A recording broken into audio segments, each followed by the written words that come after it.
So what you're saying is I'm damned if I do, or we're damned poor if don't. Yeah, Sue said, trying not to press me. Sue knew that I was just as aware as she was that if I played along with the plan, we three, or rather our hobby-come burgeoning computer games company would be very handsomely rewarded.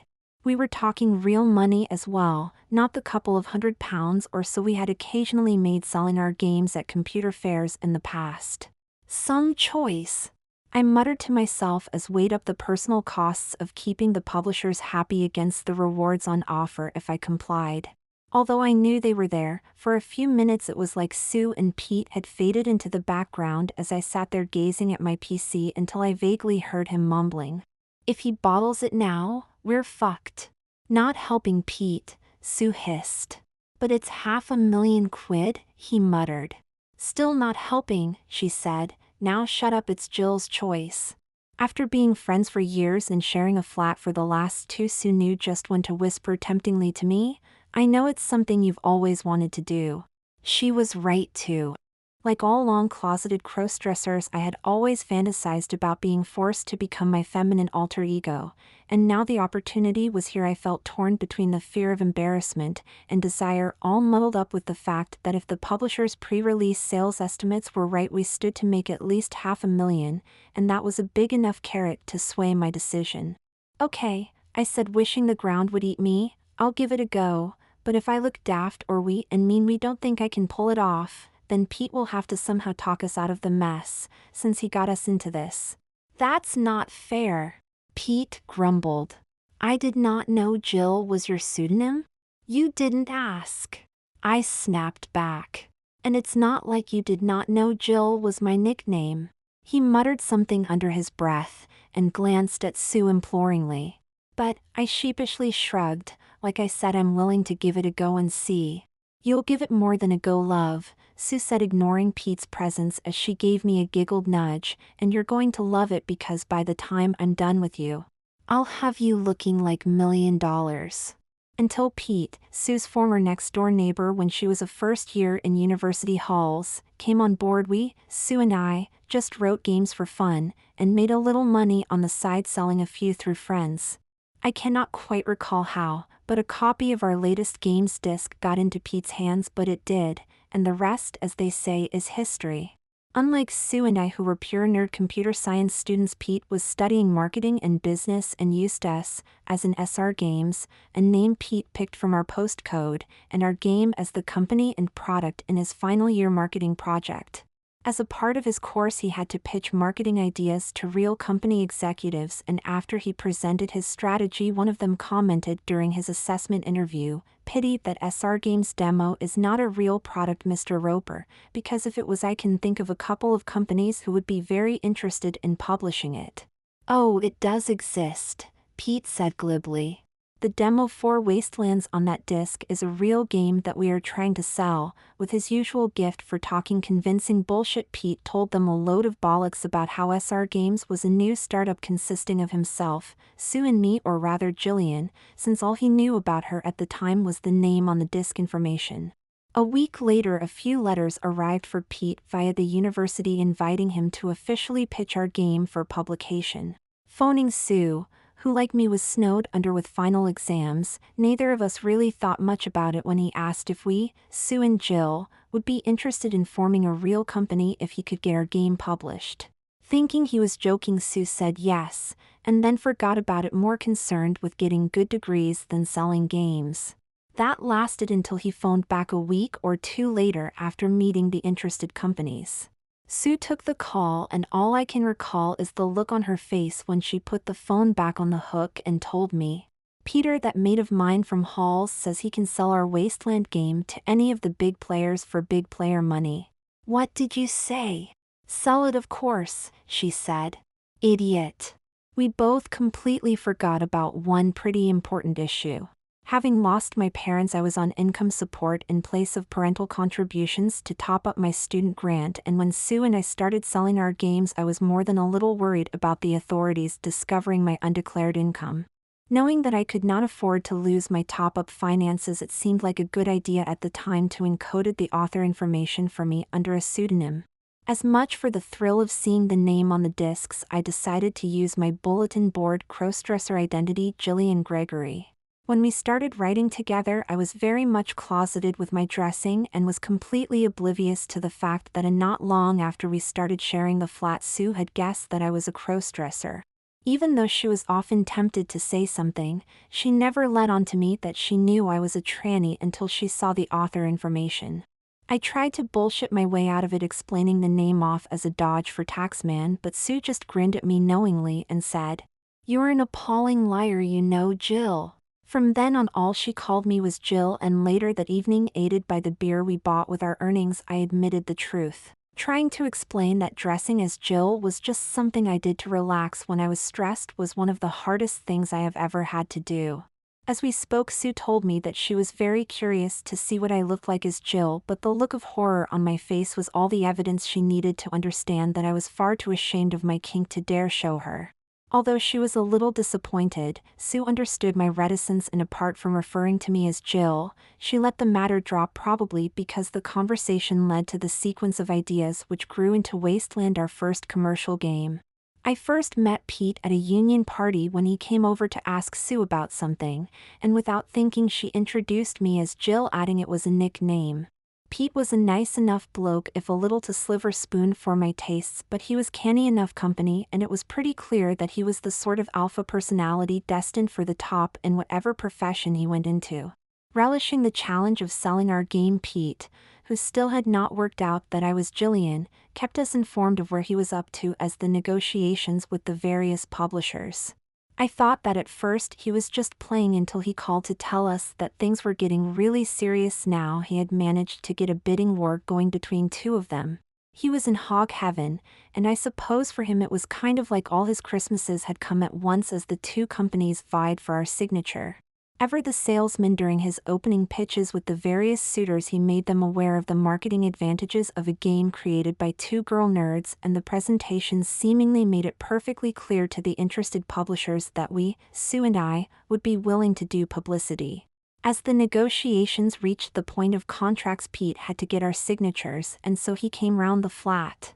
Before he was even through the door, her was chattering away at 100 miles an hour and eventually asked Sue as he followed her into the front room, "Hey Sue, can you get hold of Jillian? I need both of you to look at some papers." She not here just now," Sue prevaricated. "Well, bloody get her," Pete said impatiently. "And please don't tell me she's fucked off home already, as I've got us the deal of century, but to pull it off we have to get things moving today." "No, she's not gone home," she said. "Well, fucking phone her," Pete said, wondering what was going on when Sue glanced at me, and I went bright red, realizing that I better come clean, and admitted.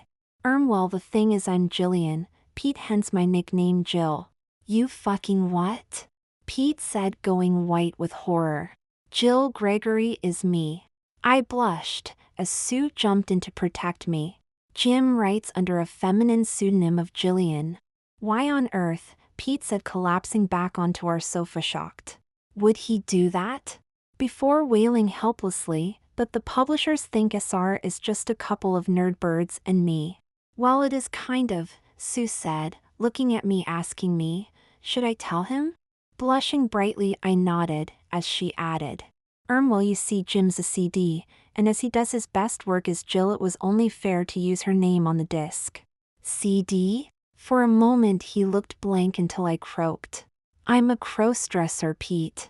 Swearing under his breath, Pete reined in his annoyance. He needed both our signatures on the contract and partnership documents he had from the bank, and losing his temper was not going to get them. As he explained why we needed to be in a partnership, it was pretty clear from his expression that he was not happy about our revelation, but after he had been talking for a few minutes, he said with a sudden grin at me, "Jill, huh? Well, I guess I can work with that." "Good." Sue grunted with a relieved expression on her face. "Now what gotta be in your bonnet enough to come charging round here like your arse is on fire?" They made me an offer. We could see he was working up to it, and when he did I wanted to scream with delight. For an exclusive 3-game deal, they're offering us a $25K signing fee, plus $100,000 for the publication rights to Wasteland. Sue and I sat the stunned as Pete went on to say, with a 15% royalty on the first 100K units and up to 35% if it sells the anticipated 500,000 units the publisher wants for an opening production run, which by my reckoning means we stand to make, and Pete was off, tossing six-figure amounts around like sweeties.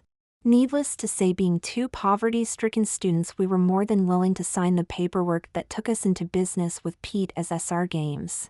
With the partnership paperwork done, Pete filed the papers with the local business advisory service and was on the train back to London the following day. Having legally registered SR Games as a partnership, he was now able to sign the contracts in our absence that took SR Games into a publishing deal. As the peak selling time for computer game sales was Christmas, the company wanted to release at the start of December, so it coincided with the London Computer Show at Earl's Court, which meant they wanted the demo version ASAP and the full game's masters to them by the end of September at the latest. Even though the game was complete, it was not formatted or set up for publishing, which meant Sue flung herself into a flurry of recoding. Since we wrote it, we had refined various elements which needed to be formatted into the game before she added the publisher's logos and opening animations to the master disc. While Sue was busy with the coding the master, I basically rewrote the demo version in under a month and passed it on to Pete so he could get it to the publishers in mid-August. With the demo done and Sue going great guns with the master coding, I was able to completely overhaul the rendering, game notes and background information before spending an evening arguing with Pete about the text of the company information in the marketing blurb. Pete was in favor of more rock and roll edge to the blurb, while I was more for keeping things simple, or as he put it, the keep them curious and they'll come back for more approach. In the end, after more than a little bickering, we settled on SR Games was formed over a few beers in a Sunderland bedsit by Peter Roper, marketing and management, Susan Willows, lead programmer, and Gillian Gregory, story, design and rendering. Within 6 weeks, the demo was on the best-selling gaming magazine's cover disc, and then things went a little crazy. Although SR Games technically existed, Pete was kept incredibly busy making us into real company with VAT registrations, bank accounts, and arranging a small business startup grant, which got Sue and I a pair of spiffing top-of-the-line PCs, while we finalized the publication version of our game. When I look at it now, it seems incredible to me that something quite so crude ever made the bestsellers charts, but in the world before 3D graphical cards and high-speed processors with gigabytes of RAM, what we had created turned our world upside down.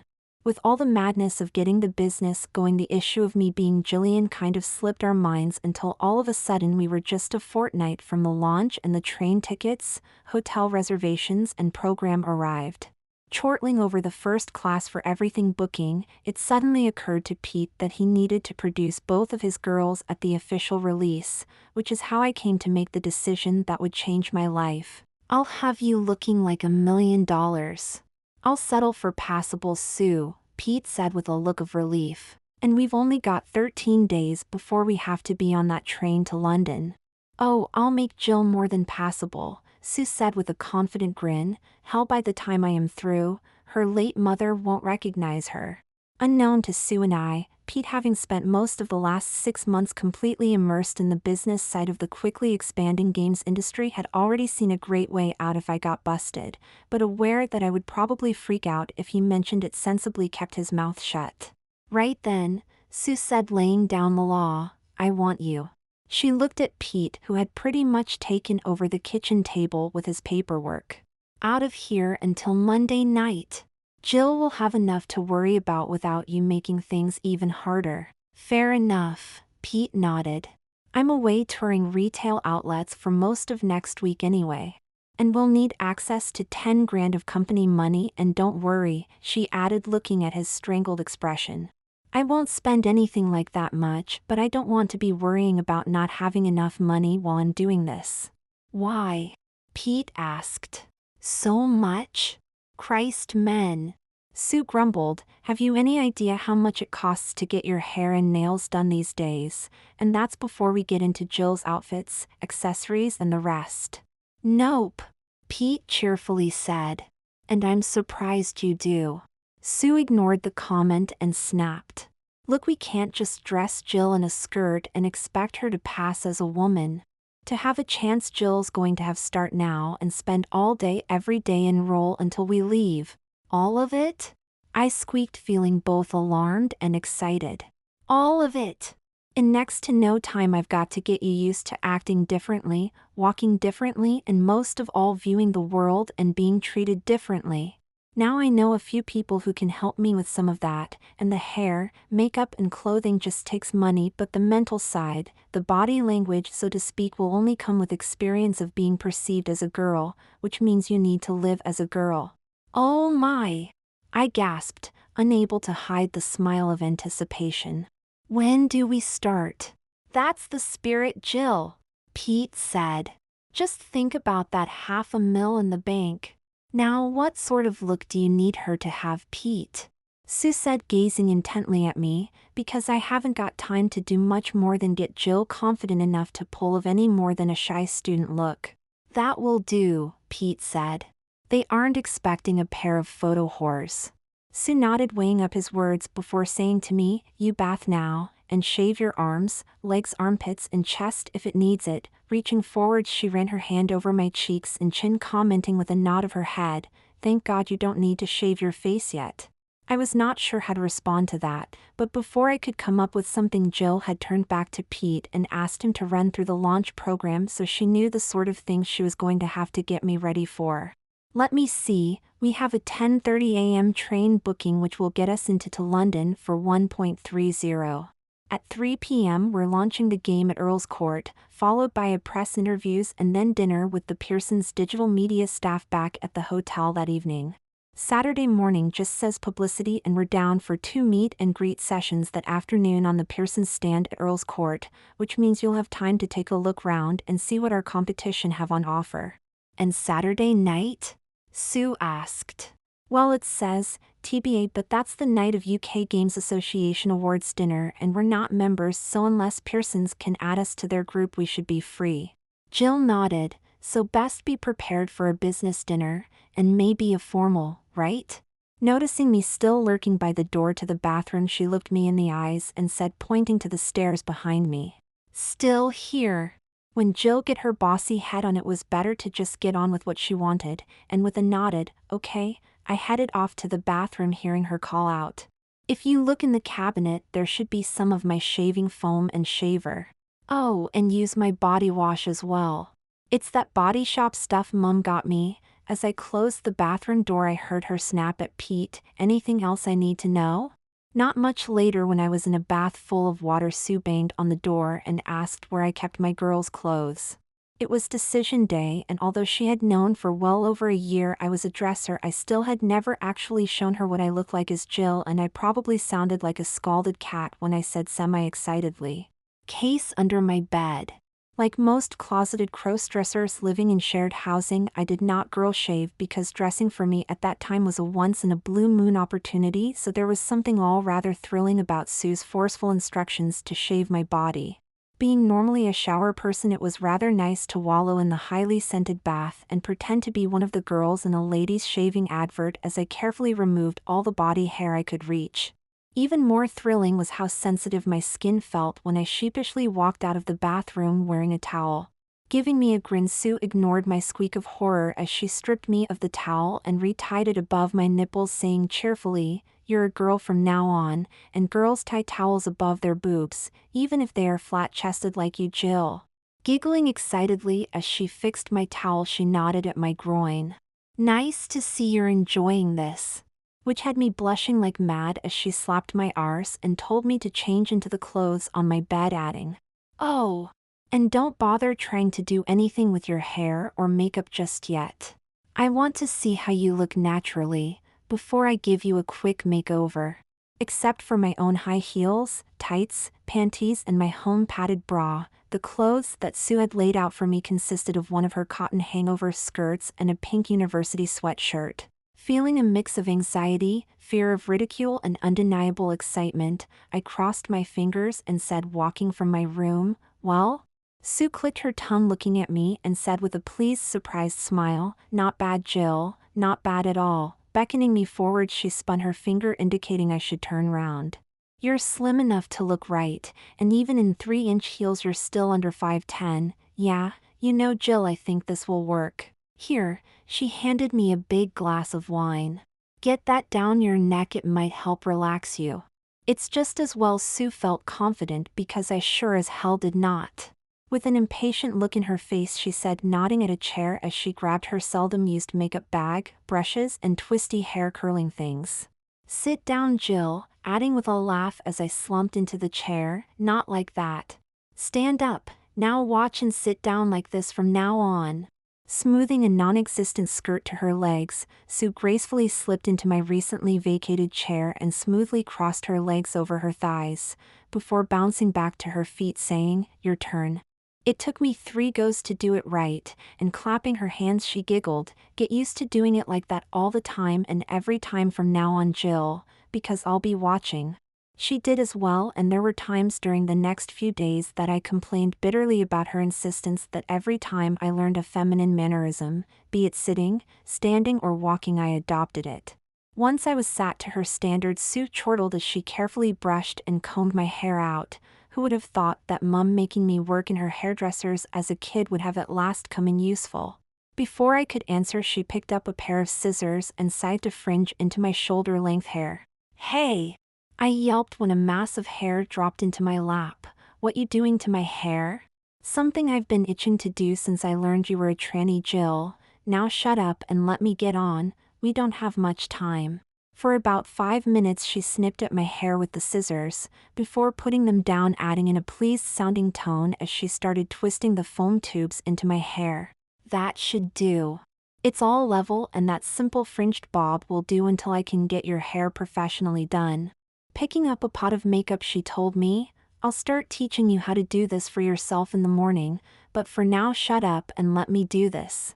Obviously, like all CDs, I had experimented with makeup, and wearing it in many ways was an even bigger turn-on for me than how I was dressed.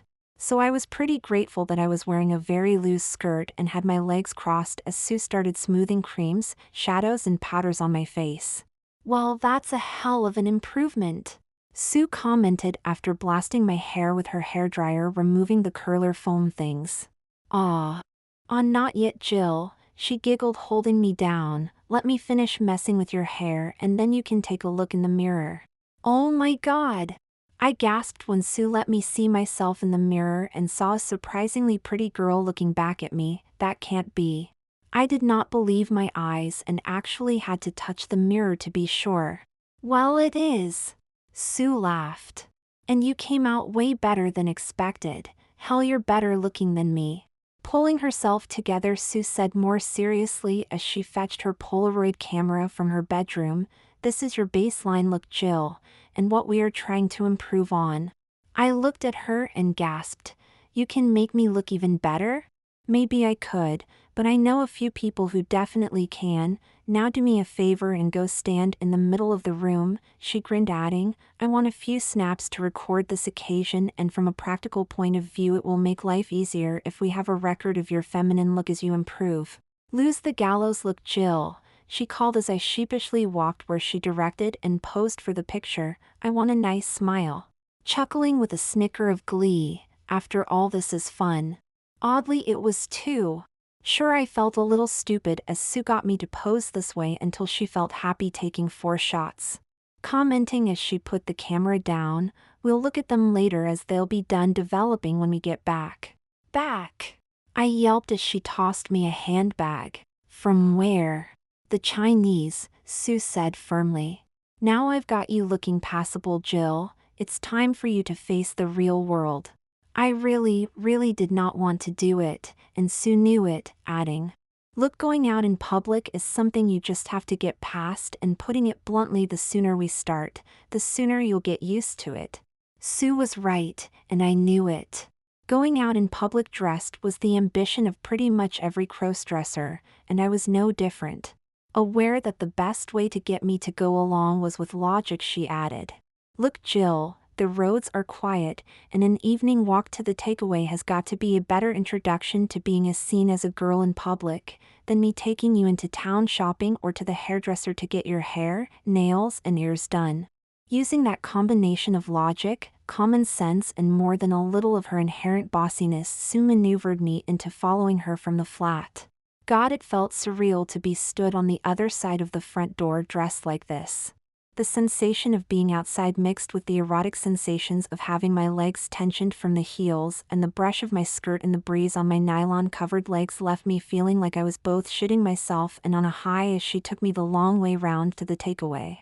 Trusting the heels to modify my gait for now, Sue concentrated on getting me to hold myself like a girl as we walked much slower than usual round the corner to the takeaway on Durham Road. Taking her time, she kept up a ready patter of encouragement, advice, and all sorts of useful information about how to react when we approached people. After perhaps 10 minutes walking down the quiet back streets, we approached the traffic of Durham Road. "Relax, Jill. You look great, and so long as you don't freak out, no one will notice that you're not what you appear." The walk to the Chinese was on one level much harder than I expected, both physically and psychologically. As a bloke, I was used to walking very quickly with an unrestricted gait. Even though I had worn both before at home, walking outside wearing heels and a skirt made that unrestricted level of movement impossible. It came as an erotic shock when I had to accept that from now on I would always be forced to walk with dainty, ladylike steps.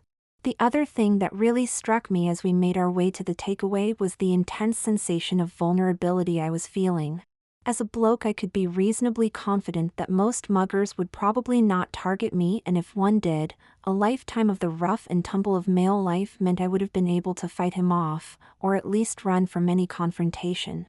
However, if I was seen as a girl, I knew my chances of being targeted went up astronomically, and it came a worrying shock to realize that dressed in the kind of restrictive feminine clothing and heels that was currently in fashion, if some did decide to assault me, I would be as helpless as any other woman. I was also very aware of the fact that many of the male passers-by were giving Sue and I the look, and in part one couldn't blame them. We lived in an area with a large student population, and as Jim, I had done my fair share of leering at girls in the street, but other than one evening, from an old gent coming out of the paper shop, no one took any overt notice of us as we walked to the takeaway. It was weird. I felt like I must have been standing out like a sore thumb, but no one seemed to bat an eyelid to my presence.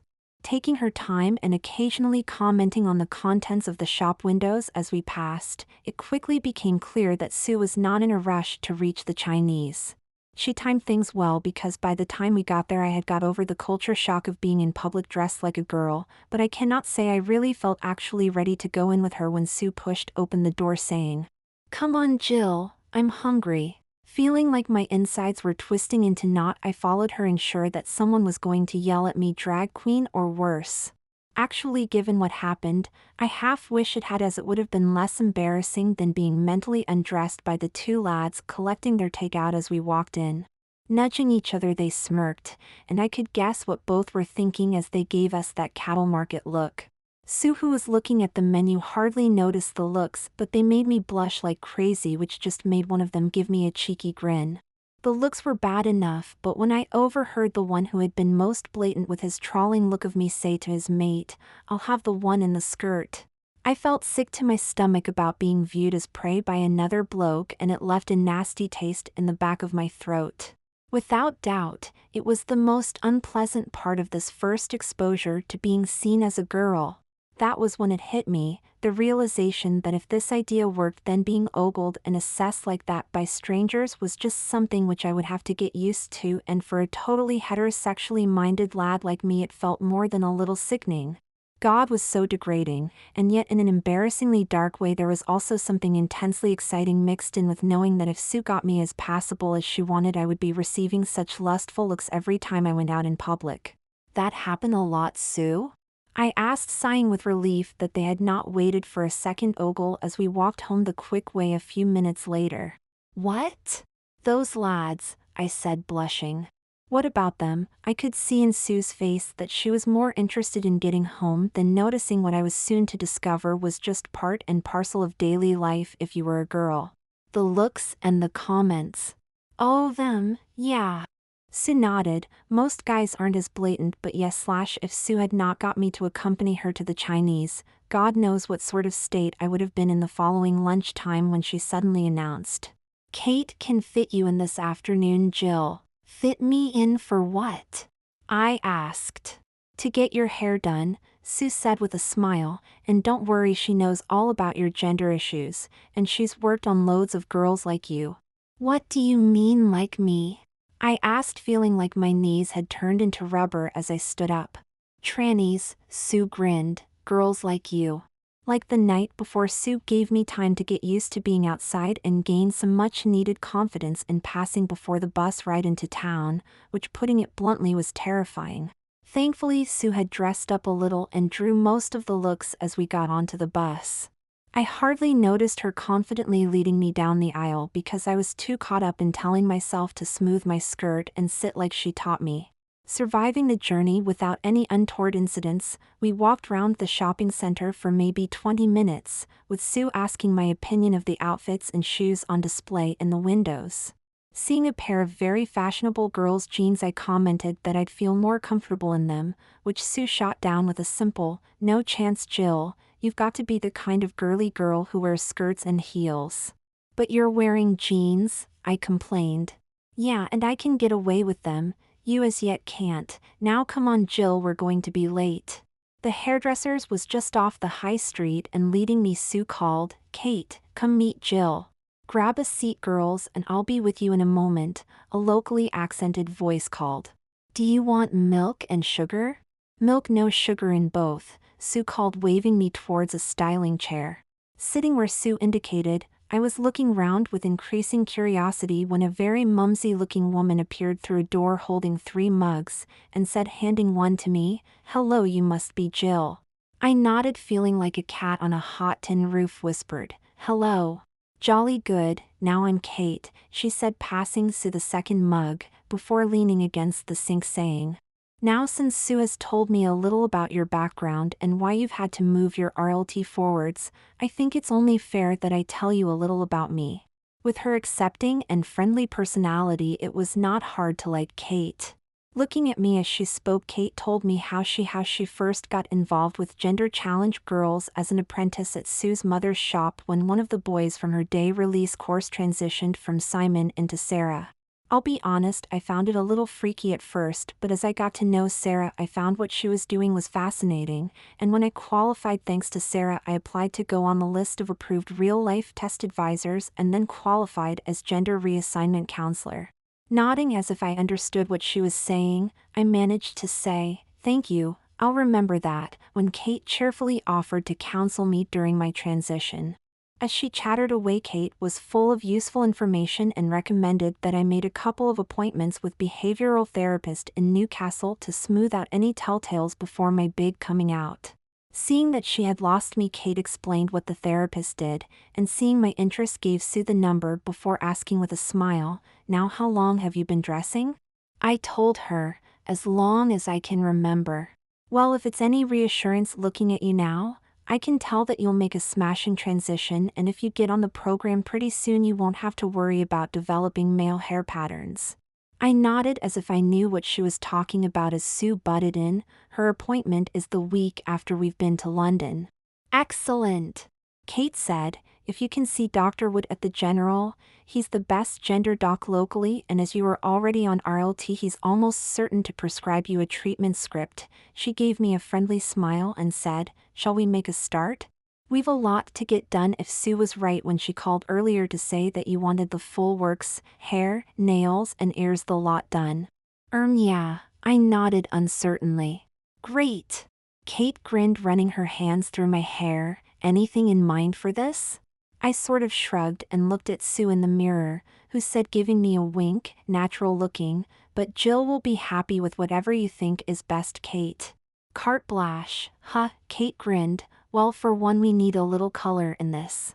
With your fair skin, a honey blonde, with highlights, will look really pretty and bring out those baby blue eyes while still looking pretty natural." Kate's acceptance of my gender-disadvantaged situation came as a bit of a relief. I had been dreading being taken to get my hair and whatnots done, and having them out me. The thing was, it was pretty clear from how Kate spoke and behaved towards me that she assumed I was a genuine transsexual embarking on her real-life test component of an official gender reassignment. When we left 3 hours later, I could not believe how different I looked and felt. Talking to Kate had reassured a lot of my nerves, and given me enough confidence to suggest to Sue, Since we're here, shouldn't we hit Tesco's and get the weekly shop?" I could see she was surprised as she said, grinning like a Cheshire cat, "If you think you can handle it, Jill?" Well, given this, I nodded at my reflection in the hairdresser's window, astonished and delighted by the simple fact the blonde with the long pink nails and double pierced ears was actually me. I might as well as jump in feet first, as I can't exactly easily go back to gym looking like this. God knows how many times I had been in Tesco's since I started at Sunderland the year it changed from a polytechnic to a university, but this time it felt all very different as I walked in pushing a shopping cart beside Sue. Every time I caught sight of my reflection it felt very surreal. I knew from seeing myself that being in public looking like I did was so wrong on all sorts of levels, and yet it was also incredibly satisfying to be doing something as completely normal as shopping supermarket with a skirt swishing around my legs to the sound of my heels clicking on the tiled floors. As we waited in the checkout queue, I can clearly recall whispering to Sue, "It makes me wonder what I was so afraid of." "Told you so." Sue giggled. "Oh wow, this is so cool." I giggled a little later when I saw my pink manicured nails flying over my keyboard as I recoded the routine and sent it to Sue's PC. It was the solution to a programming problem we had been bashing at since we started thinking about a sequel. It had popped into my head at the hairdresser, and no sooner were we home it sent me scurrying to my computer. Other than how I was dressed and looked, the day ended in complete normality, with us both clattering away at our keyboards. After a little fiddling, Sue added my rewritten routine to the game engine and ran it within the very basic environment I used as the starting blocks for the level structures. It crashed umpteen times, but after about 6 hours we got it to run and even managed to navigate a simple box avatar around the wireframe obstacles. "You know," Sue said over a glass of wine when we finally called it a day, "I think we might have the beginnings of a viable follow-up, Jill."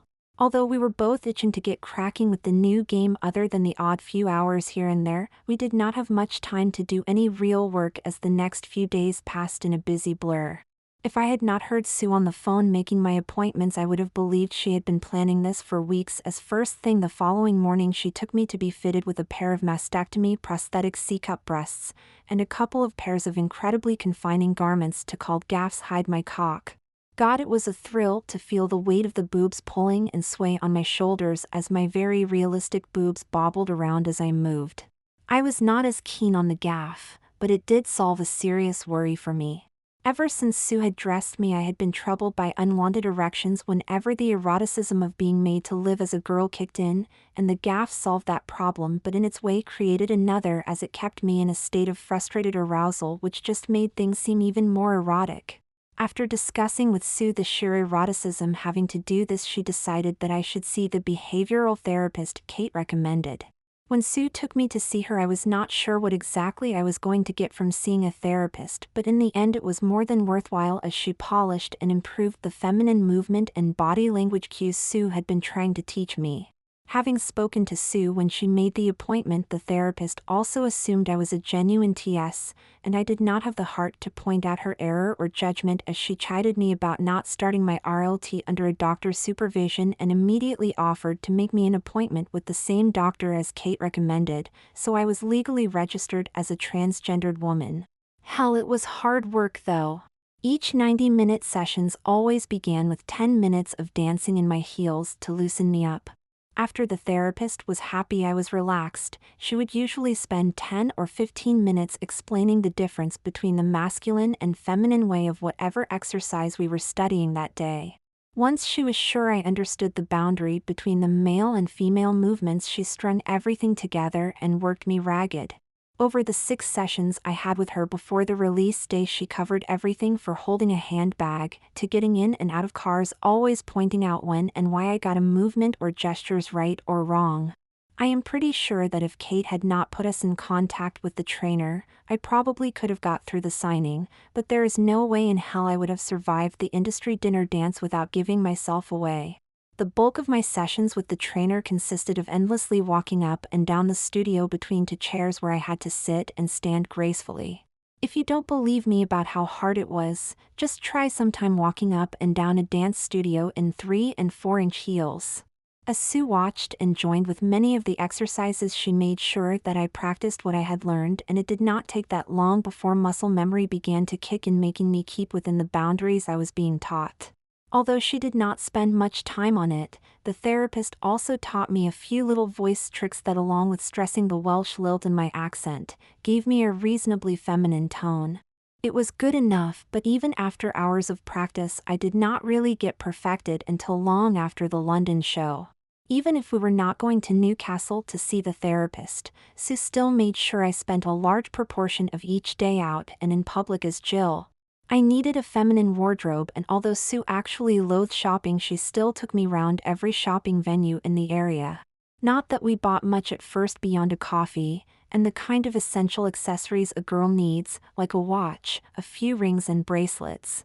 I don't think I was read as a tranny that often, and after a few hiccups at first soon got used to being treated differently. I don't care what bollocks our political leaders say, there is a huge difference between how men and women are treated, and I was often shocked by how patronizing some men could be. I almost lost it with a couple of blokes who tried to pick us up when we stopped in at Micro World to pick up their in-house magazine, which had a pre-release review of our game.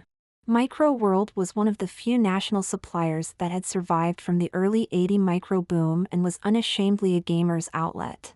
Being honest, it was not the kind of computer shop either of us would usually bother with, being aimed at the user end of the market, but they had, according to Pete, been one of the big pre-orders, so we wanted to check them out. Giving us really oily smiles, the salesman closed in on us like we were a pair of apples ripe for the plucking. It was really annoying to be treated like a dumb blonde as they tried to patronize us with their superior knowledge, and I could tell Sue was equally annoyed by it. Knowing what Sue was like with men, I was expecting her to rip the a pair of them second pair of arseholes, but unusually she just giggled flirtatiously. I felt her gently squeeze my arm when she felt my temper bubbling. Giving me a sly smile, she flirted with them in a very un-Susanish way until I eventually worked out that she was flirting with them for my benefit. Tapping the advert for Wastelands once she knew I was aware of what she was doing, she said, "Oh, is this any good?" The demo was fantastic, the taller of the two said, and we're expecting it to be one of the Christmas hits. "Oh, do you think so?" Sue said airily, giving me a naughty grin as the other one commented that our game was from a locally based company and might interest us as it was written by a couple of student girls from Sunderland. With a decidedly superior note in his tone, his mate chipped in. "We had marketing manager of SR in the other day, he gave us a smile. And I asked him to see if he could get the writers into the shop. If they do, why don't you come along?" Sue still had that naughty look in her eyes as she flicked her hair back, adding, "Maybe we will." Her eyes twinkled with humor as she added, looking at me, "I wonder why Pete hasn't mentioned it to us, Jill." I clearly saw the salesman looking confused. "He probably forgot, Sue," I shyly said. "You know what Pete's like." "Oh," Sue said as if she just noticed the guy's expressions. "Didn't you know, Jill and I wrote it?" Leaving them with their jaws on the floor, Sue picked up the magazine and led me out, chuckling as we got back onto the high street. That was fun. Looking at it now, I can see how Sue carefully, and probably on the advice of Kate or the therapist, stepped up my time and activities in public. It worked as well because by the end of the first week she had familiarized me with being in public as a woman, and then when she was confident I would not give myself away, took me shopping with the intention of finding something. The first major purchase was something we both needed, and Sue settled on a pair of similar but not matching dark blue business suits, with nice satin blouses, pink for me and red for her, and blue 2-inch heel court shoes, so we had something professional looking for the formalities of the release. As usual for Sue, she opted for a pantsuit, but gave me no choice in the matter when she told the sales assistant that I would take the skirted version. After seeing my trainer for my 5th therapy session on the Monday before the launch, I was feeling pretty confident and mentioned to Sue that I had seen a dress I liked in New Look. "Want to go and try it on?" she asked. "Yes." I grinned excitedly. "If we've time?" "They're not bringing the new machine until later, so we've time," Sue said, leading me towards the shop. After a week of living and being out in public as a girl, many of my male taboo inhibitions had started to come down, and I was really starting to enjoy the experience. It no longer felt odd or wrong to find myself commenting to Sue that I thought such and such was pretty, or holding something against me and asking if she thought it would suit me. Hell, for a previously very closeted crossdresser, I was in heaven and had started to ask myself why I never had the courage to go out dressed as a girl before. My only real worry as we got home was how Pete was going to react when he saw me that evening, and I was getting into a bit of a tiz about it when the doorbell rang. As Sue was swearing at a line of code she was struggling with, I answered it, and the expression on Pete's face when I let him in the flat was a picture. "Fuck me. Jill," he gasped, looking at me with a shocked expression as I said in my carefully practiced feminized voice. "Hi, Pete," adding with a giggle, "Well, will I do?" "Do?" he gawked. "Bugger me. You'll more than do. What do you want?" Sue growled from behind her computer when he bounded into the front room like he owned the place. "I said tonight?" "Yeah, you did, but I need some papers signing," Pete said, opening his briefcase, before he grinned up at me, adding, "And I've been dying to see for myself how our girl was getting on." "She's doing fine," Sue said curtly, "and will be more than ready by Friday." "She looks ready to me," he laughed, giving me a discreet but obvious ogle before he added, handing me the papers, saying, "Sign these, Jill, where it indicates babes, and then pass them over to Susie." Babes! I almost had a heart attack as I signed J. Gregory on the papers. As I passed them to Sue, I could see her looking at Pete curiously as she asked, "What's with the suit?" "Got to tie up a few loose ends with the bank before we get paid at the weekend," Pete said with an evasive smile.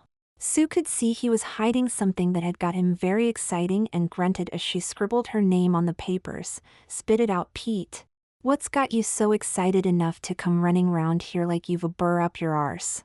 Clearly delighted, Pete said, "We've already got 100k units shifted just on advanced sales, and that's got us invited to join the UK Digital Games Association, which means we're going to the Games Industry Awards dinner dance." Having been on the fringes of the industry, we both knew what he was talking about and knew it was the UK games industry's big annual shindig, and everyone who was anyone in the business would be attending. So I was thinking that since we're going to have to go to a formal dinner, how about I take you two girls to a celebratory dinner tonight? "Make it tomorrow," Sue said, glancing at the clock, "because neither of us has anything suitable to wear, and as we're waiting for the new graphics station to be delivered, we don't have time to go now." I really wanted to go, and Sue could see it when I suggested, "Weave those business suits." Sue laughed. "See what I mean about not be quite ready yet, Pete?" No," Pete said, grinning at me with a light in his eyes that I found really unnerving. If Jill was ready, Pete, Sue teased, she would know that there is no way in hell she would be willing to go out for a posh celebration dinner tonight. "Why?" I asked, wishing Pete would avert his eyes from my boobs. "We don't have a couple of posh frocks and silly heels," Sue said, making me giggle when I saw her pull a face before she added, "Fuck, and I can't get out of it, can I?" "Nope," Pete said. "Bastard," Sue grumbled, "you know how much I hate all that dressing to look pretty shit." Even though Sue loathed what she saw as the fripperies of female life, the following day she took me shopping and blew the best part of £800 on a pair of outfits before spending the afternoon with Kate getting ourselves done for dinner. "Oh my!" Kate laughed once she had Sue in her styling chair. "You don't know how long I have been wanting to do this, Susie." Sue just grunted, but I could tell she was sort of enjoying it. On the odd occasion in the past when I had been out to dinner, I always felt a little like a fraud wearing a suit, so I expected to feel an even bigger fraud wearing a black halter-necked knee-length dress and 4-inch strappy heels, but instead I just felt awfully grown up when we hopped into a taxi to the fancy restaurant. "God, I feel such a bloody fraud decked out like this," Sue chuckled as we rode into town. "Oh, it's not so bad," I said, grinning at her in astonishment. Sue had always been a jeans and tee sort of girl, and the change in her once she was dressed up to the nines was in many ways even more startling than seeing myself. I guess over the last week or so I had got used to seeing myself looking like a girly girl with my blonde shoulder-length hair, wearing skirts, dresses and makeup. "And you do look good." "Yeah, but But you enjoy this, Jill, Sue grumbled. I don't. This whole looking pretty and feminine lark is definitely more your thing than mine. Not anymore, I teased. Arriving at the hotel restaurant was all a little surreal for me. Just the year before I had worked there as a pot washer, and I could not help the grin that went from ear to ear when the head waiter, who I knew was right bastard, treated us like royalty, flounced up and obsequiously asked, "Do you ladies have a booking?" Sue gave him a smile and said, "Hello, yes, the table's booked either under Roper or SR Games." "Ah yes, a table for 3 at 9, he said, clapping his hands. "If you ladies would like to follow Becky to the bar and order your drinks, I shall fetch you the menus." I recognized the waitress as a girl I used to have a bit of a laugh with, but she never guessed who I was as she said with a polite smile, "This way please, ladies." "I'll bloody kill him," Sue growled when Pete was not waiting for us. Feeling like I was somewhere between being on display and queen of the world, I tentatively ordered us a glass of wine each and settled into a comfy alcove at the back of the bar. Although I nodded along with Sue's complaints, in truth I did not give a toss that Pete was late. I was having a great time and loved every moment, the specks of lipstick on my glass, the feeling of my tight straight skirt, and a couple of times I almost had to pinch myself to make sure I was not dreaming when I saw my reflection in the wall mirrors. Pete was only 10 minutes late when he arrived with a worried look on his face as he bounded over and apologizing at 100 miles an hour. "What's up?" Sue said, reading his expression. "I've just seen Mike and his boss from the publishers checking in." Pete hissed, giving me a worried look. "Is Jill ready for this? Because if they see us they're bound to want to be introduced." "She'll just have to be," Sue said, giving him a look that said that she would be discussing this with him later, adding cryptically, "We might have to revert to that fallback I mentioned on the phone the other day." "Okay," Pete nodded, winking at me, adding, "That won't be hard." I could tell something was going on between them behind their words, but before I could ask, Sue said with a smile, "You ready to face this, Jill?" Because she did not get any further because at that moment 2 blokes walked into the bar, and when they saw Pete they made a beeline for us. "Peter?" the younger of the two said. "I did not expect to see you until the morning. What you doing here?" "Hey Mike," Pete said, giving me a wink before he turned to meet them, holding out his hand. "Just treating my girls to a celebratory meal since we got invited to join the association." The older bloke gave Sue a smile and said, "So you 2 lovely ladies are the Susie and Jill Peter has been telling us about." "All good, I hope," Sue said, holding out her hand confidently. "I'm Susan Willows, and this is Jill Gregory."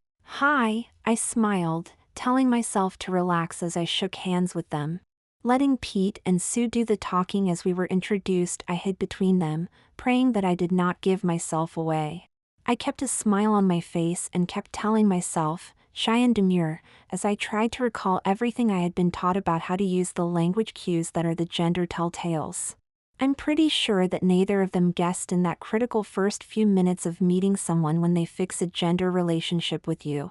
So I finally get to meet the programming brains behind SR Games, Mike's boss, Mr. Call Me David Pearson said with a smile before asking if we had anything else in the pipeline. Sue took the question, saying, "Oh, we've been happily bashing away at a much improved sequel in terms of interface and graphics." "So it's a sequel?" Mike asked. "Only in the loosest terms," Sue said. "Substantially it uses the same basic interface principles, but the game engine has been completely overhauled, and the environment is all new, but I'm not exactly sure what it will look like until Jill finishes the final wireframes, renders and textures." "Sounds like you still have a fair way to go yet?" Mr. Pearson said. "Yes and no," Sue commented. "I've pretty much got the game engine sorted and Jill's done the story and most of the wireframes. Assuming that we don't make any cock-ups, I guess come hope to have a rough beta version running in a couple of months." With the conversation rooted in the practicalities of game design and the game's business, I started to relax a little and even shyly contributed the odd comment about the story behind the game as I tried not to think about the meaning of the looks I was getting from Mike and his boss. I might have been able to look and act enough like a girl to pass, but behind my still-forming feminine personality I was still essential a bloke, and I clearly recognized when another bloke was trying to surreptitiously check out a bird. Hell, I had done it myself in the past, and I tell you now it made me more than a little uncomfortable knowing that I was one of the birds being checked out, so I breathed a silent sigh of relief when Sue said, "Where's the ladies' room, Pete?" Since it was in gender role that women rarely went to the bathroom alone, I followed her from our table, and the moment we were alone Sue was complaining about Pete putting us in this situation. Fuck, fuck, fuck. Sue cursed. You're not ready for this yet. I could see her mind whirling at 100 miles an hour before she added with a sheepish grin, "Look, I guess I should have mentioned this earlier, but I never expected to have to worry about you attracting male attention. I could not just tell to fuck off until the weekend, but Pete and I have cooked up a plan in the event of this happening." And, I said, feeling sure that I was not going to like what I was about to hear. "Don't look like that, pet," Sue said. "It's not that bad, but even so you might find it a bit freaky." What more freaky than my life already is? I half laughed to hide my apprehensions. "Yeah," Sue said, clasping my hand. "Well, maybe. Because the best way out of this without pissing Mike or David off is if you pretend to be involved with Pete." "You what? Why?" I gasped. "Because you've passed." Sue grinned, "And trust me on this, Jill, you're passing well enough that Mike had been looking at you with all the indications that he fancies you enough to try to put a move on, and there is no way you're ready to deal with that, which means like or lump it when we get back. The best defense you can have is to kiss Pete on the cheek and say, 'Did you miss me, love?' before keeping your attention largely centered on him all night." "Oh. Why?" I said. "Think about it, Jill. Hell, until recently you used to be a bloke. You know how they think." Sue giggled, watching her words sink into my mind before she added, "And if I'm reading Mike right, in a situation like this he's the kind of bloke who won't make a move on another bloke's girlfriend if he knows she's taken." "Oh, yeah, well that's true, I guess," I said. "So the best way to get Mike leave you alone is if he thinks you're already taken." I nodded, seeing the logic of the just-in-case plan Sue had concocted with Pete as she looked at me and said very seriously, "Think you can do that?" "I guess." I hedged, feeling more than a little afraid. I was still trying to work out how I felt about the sudden change in my dealings with Pete after the cattle market looks he'd given me in the flat the afternoon before. Sue nodded, adding, "Sure?" "Not really," I said honestly, "but I'm just going to have to manage." Oddly, our deception worked perfectly, and I quite clearly saw Mike's lucky sod nod of approval at Pete as I clacked back and kissed him on the cheek, saying as I sat, "Did you miss me?" Giving me a cat's got the cream smile, Pete said, "I always miss you, babes, you know that," and plumped his hand on my thigh in that masculine possessive way. I'll be honest, for a split second it freaked me out as it felt really unnatural, but at the same time it also felt kind of nice. David dominated the conversation, which suited me, and other than when I was asked a direct question I was mostly able to keep it shyly to myself and let Sue and Pete do most of the talking for me. Although the meal started out with me absolutely terrified, by the end of the night I had learned two important lessons, one that I was able to pass convincingly and the second came from watching Sue's masterclass in flirting as she had Mike and his boss eating out of the palm of her hand before we finished the first course. I even managed to make a blushing joke about suspecting that Pete had taken us to dinner that night to make sure we did not make fools of ourselves at the formal awards dinner the following weekend, which got a laugh and probably a brownie point or two for Pete. After I made the quip I saw David Pearson nod approvingly at Pete, who had the good manners to look embarrassed as he said, "Guilty," and admitted that he had taken the opportunity of using the association invite to make sure his girls would not show themselves up at the weekend. With a laugh he took hold of my hand and said to David, "Our Jill's always been able to read my every motivation." It must have been pretty clear to David and Mike that Pete, with his upper-middle-class upbringing, grammar school education and background in business and marketing, was quite a home in with the posh formalities of our soundings. It was probably equally clear that Sue and I lacked his level familiarity with formal etiquette, and were essentially just the couple of girl nerds Pete had described. For me, the main thing that got me through the night without giving myself away was down to how Pete acted like the perfect gentleman when it came to his performance as my boyfriend. It was pretty clear that he and Sue had discussed how he was to play it, and although I was not keen on the idea, I did find pretending to be his girlfriend actually made the whole evening a lot more comfortable for myself, which when I thought about it was kind of freaky. The wine probably helped me because by the end of the meal I had relaxed into being Jill to the point that I did not find it particularly shocking when both Mike and David gave me a very European farewell kiss before Pete let us out with his arm firmly wrapped around my nipped-in waist. "Well, that went better than I expected," Sue said, as we walked towards our waiting taxi. "You two were terrific, and I am damned sure no one in that restaurant had the slightest inclination that you were not the couple you appeared." All in, it was a very successful evening, and it set the tone for the next few days. Other than nipping to the corner shop for the first time on my own, which was both thrilling and scary, the only other thing on the timetable was a Wednesday afternoon trip into Newcastle to see the therapist for a final polish. After the madness and changes in my life over the last week or so, it was really nice to just get back to something resembling normality and spend some time on the follow-up game. Although normality was hardly the way to describe life if you are living as a member of the opposite gender, and yet that alteration no longer felt abnormal. I had got used to being Jill, and I was starting to find I was no longer feeling there was anything usual about living as her, which was on the odd occasions when I thought about it very weird. "I think we might have to find a bigger place," Sue had dryly commented on the Monday afternoon when we were setting up the high-end graphic station that was going to be my new main work machine.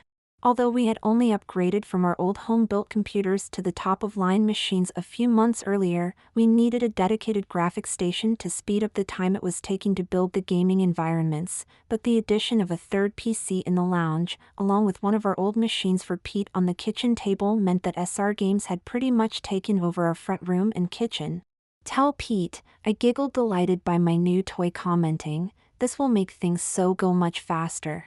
"Yeah," Sue said, looking at me strangely. "What?" I asked. "Nothing, just thinking," she said dismissively. I could tell it was something important, but with Sue, if she's not ready to say something, she won't, and nothing on the earth will make her. I caught sight of the strange expression on her face on and off over the next 48 hours, but as we were up to our necks with Game 2 and trying to pack for London, I had neither the time or the inclination to find out what was troubling her. Pete, who unless he had work to be done was at Sue's instance still keeping his distance from the flat, arrived with his weekend case on Thursday night, clutching a bottle of bubbly and a Chinese.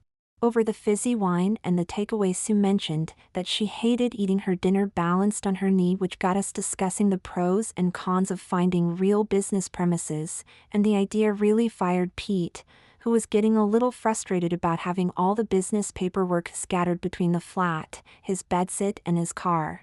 "I'll go see the business advisor at the advice center and see what's on offer," Pete commented when we came to an agreement that we should find something more official than the flat as a company HQ. After clearing the plates away, I came back in to hear Pete chattering excitedly about the weekend's events. I pulled a face at Sue and grumbled, seeing she had nicked the single chair I had vacated to wash up. "Will you be in my grave as quick?" I teased as I slipped onto the sofa beside Pete without thinking about how I had automatically smoothed my skirt and crossed my legs. "Probably not," Sue grinned, "but you two need to get used to automatically choosing to sit beside each other and acting like you're a couple." "What?" Pete grinned and promptly slipped his arm round my shoulder. "Like this, you mean?" "Yeah, just like that," Sue said, nodding with a serious light in her eyes. "But closer, you should be leaning into Pete's body with his arm cradling you, Jill." I did as Sue asked, feeling a little uncomfortable but seeing the logic of what she was saying when Pete added, "The main danger for us in terms of Jill giving the game away will be when she has to deal with someone amorous." If Mike and David's reactions were anything to go by, I think we can take it for granted that the pair of you are going to attract attention just because you're girls, he chuckled. "Perhaps I should have brought a big stick to beat them off." "Yeah, good point, Pete," Sue nodded, "but big sticks are not the answer." For a split second she mulled over the idea and then looked at us both before grinning. "I think you'd both best spend the rest tonight seriously practicing being a couple." "Fair enough," Pete said before I had a chance to open my mouth. Taking my acceptance as read, Sue spent the rest of the evening concentrating on getting us acting like a couple. As with every other part of my feminine training, she was being a stickler for detail, and spent the next hour or so instructing Pete and I on how she wanted to see us behaving with each other. She even went as far as sticking the CD player on and having us dance with each other to both fast and slow numbers until she was satisfied that we could look the part. Sue grunted as we danced. If we had time, I think I'd take the two of you down the town to Bourbon Street because you're both very stiff, but if anyone asks, you've just got together, okay? You pretty much gave them that impression anyway the other night, so it should fly if you act like you're a couple in love. So I want to see hugs and kisses between you when you see each other, and when we're officially launching, hold hands. It's discreet but sends the message we want them to see. Okay? Yeah. Pete nodded, taking hold of my hand in his. We can do that, can't we, babe? I was not so sure but nodded and blushed. Okay. Since we had to be on the 10.30 train the following morning, Pete headed home not much later, adding as he left, "Don't forget to wear your business suits, girls, because we're going to be doing a lot of publicity from the moment we arrive." "Yeah, we know, Pete," Sue commented. "Now bugger off and let us get some sleep. Unlike you, who can roll out of bed, jump into your suit and go, we'll have to be up at the crack of dawn to get ready and be at the station on time." Just like Sue had promised, I felt like $1,000,000 when I was dressed and ready in my business suit with my hair and makeup done right, unaided. With my handbag over my shoulder and a briefcase more for show than function clasped in my hand, I felt completely at ease and very grown up as we piled into the car that took us to the station. Having always traveled cattle class, first class was a revelation.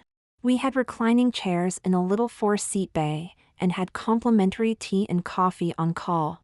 Laughing at our saucer-shaped eyes as Pete guided us to our seats, he said, offering me the widow seat before slipping into the aisle seat beside me, "Stick with me, girls, and I'll make this seem normal." Sue nodded approvingly, slipping into the seat opposite, and said, "How you feeling, Jill?" "Great," I grinned, hushing up as the first-class attendant materialized by our bay, offering us tea or coffee. The 3-hour journey down to London passed without incident, and arrived in London on time. We were met by a car from Pearson's that quickly took us to our hotel. Having to be at Earl's Court for the press opening and the official launch of Wastelands at 3 p.m., all we had time to do was check in and drop off our bags with the hotel's porters to take to our suite before we were swept off to the launch. Whispering in my ear, "Don't forget to hold Pete's hand," Sue giggled. "After all, you're a couple in love," as we walked from the hotel. I think Pete must have had some inkling of what Pearson's had planned, but Sue and I were shocked when we saw the huge publicity bandwagon that was in store for us.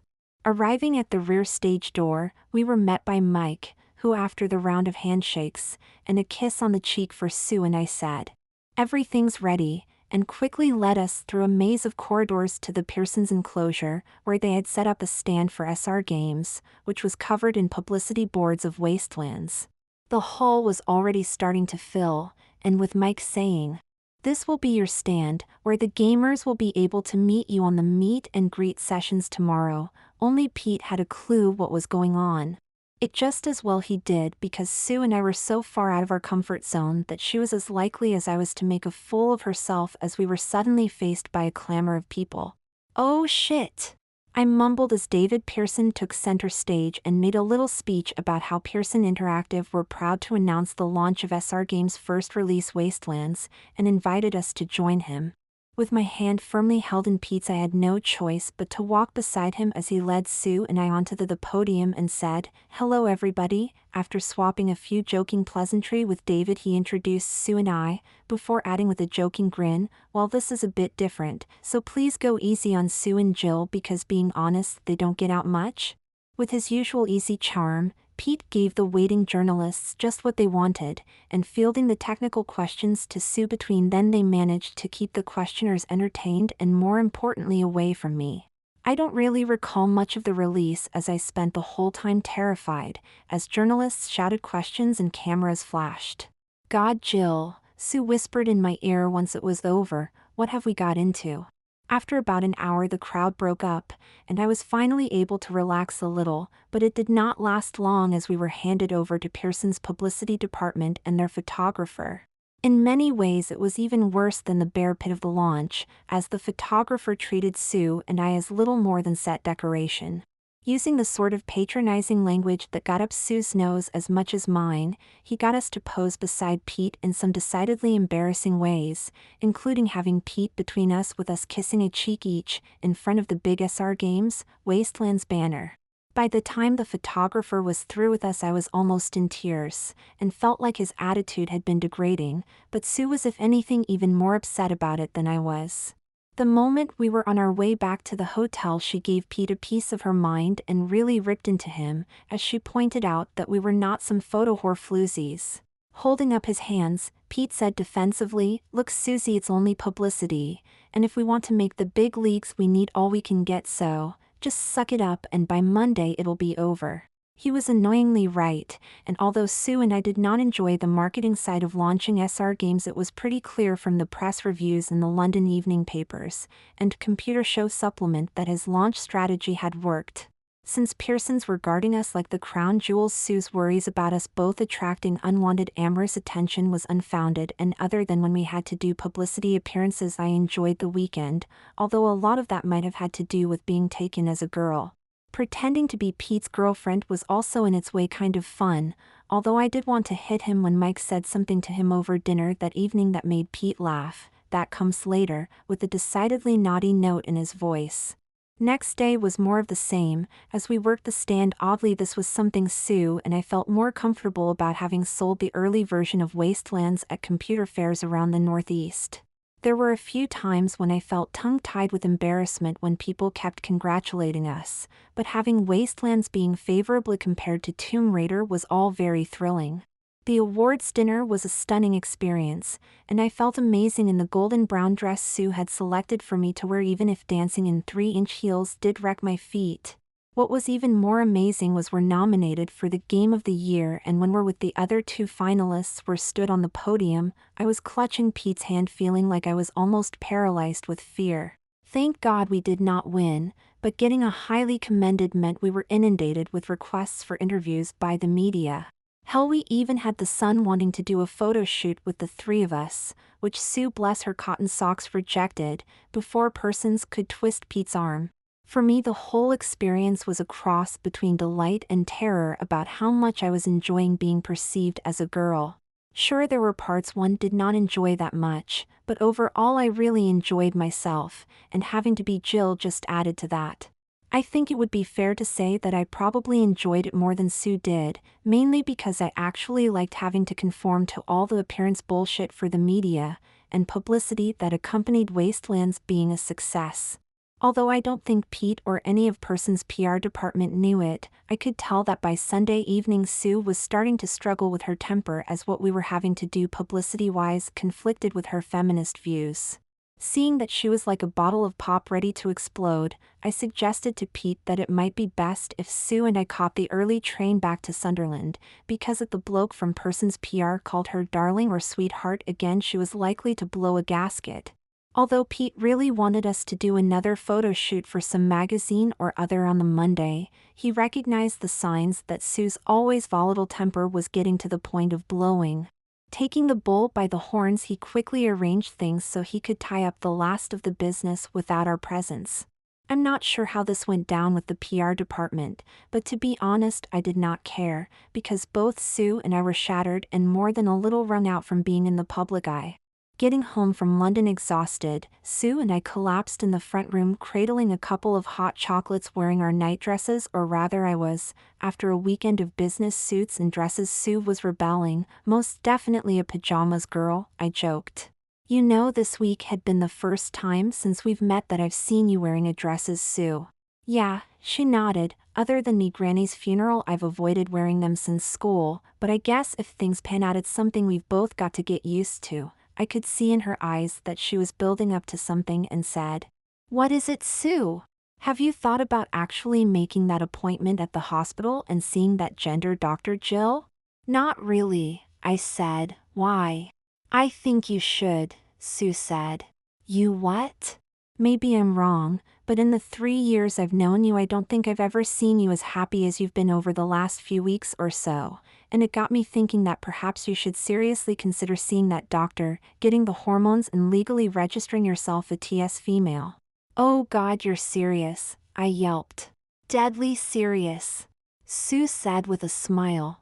Look, you don't have to make up your mind just yet, but I do think it's something you should consider, because when I look at you now I just don't see Jim anymore. Oh. And then there is the business to think about, and given the media interest we got the weekend? Sue said, it could well take off like David expects, and if SR Games is a success it will mean that Jim will be superfluous to requirements, as we'll have to keep Jill around. It was a lot to think about, and that night I spent a pretty sleepless night. I liked being Jim, and enjoyed the rough and tumble of male life, yet I also adored being Jill. I knew Sue was right in her estimation that if SR Games took off there would be no place for Jim in that future, and having seen and experienced over the weekend the sort of life we could leading if the sequel was a success, it was pretty clear to me that only a fool would turn down such an opportunity. In the privacy of my room I cried myself to sleep, asking myself if I was any better than one of the whores working in town, knowing that next morning I would be making the phone call.